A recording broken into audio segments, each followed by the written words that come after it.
Проневерени милиони евра народни пари од државни институции, министерства, јавни предпријатија, од страна на поранешни функционери, државните ревизори со месеци алармираат за сериозни злоупотреби на парите на граѓаните во 2023 година, кои наместо за подобрување на здравството, образованието или инфраструктурата, завршуваат преку сомнителни тендери во нечии џебови.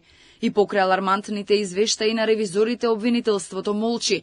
Премиерот Христијан Мицкоски предупредува дека додека републички обвинител е Љупчо Коцевски, борбата против корупцијата и криминалот ке тапка во место. Според неговите сознанија имало стотици пријави доставени од институциите до обвинителството, но нема никаков резултат. Институциите превземаат мерки, доставуваат, но треба обвинителството да превзема. Тоа е суштината. Не можете вие со ова обвинителство, со овој обвинител да очекувате резултати во борбата со криминалот и корупцијата. Јас можам да ви наредам можеби 100-200 пријави од страна на институциите кои што се доставени до обвинителството, таму нема никаков резултат. Така што треба обвинителството да превземе, не институциите превземаат, но тоа е залудно. Со овие обвинители, со овој обвинител тешко. Последниот скандал во низата за кој предупреди ревизија е во национални шуми. Шумари работеле како административци, иако биле вработени на позицијата сечачи, дотурачи, редачи и шумски работници. 73%, односно над 250 лица, наместо да одат на терен, си седеле во канцеларии.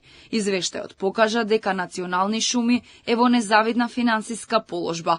Должело 17,5 милиони евра и мора да зема кредити за да исплаќа плати. Сомнителни тендери и злоупотреби на државни пари веројатно имало и со доуредувањето на спортскиот центар Борис Трајковски, кога Македонија беше домакин на самитот на ОПСЕ во 2023 година. Министерството за надворешни работи под водство на Бујар Османи тогаш потрошило над 120 милиони денари, а не се знае што точно било изведено и инсталирано и дали купената опрема останала во сопственост на спортскиот центар. На крајот на минатиот месец предупредувања имаше и за работата на Фондот за здравство.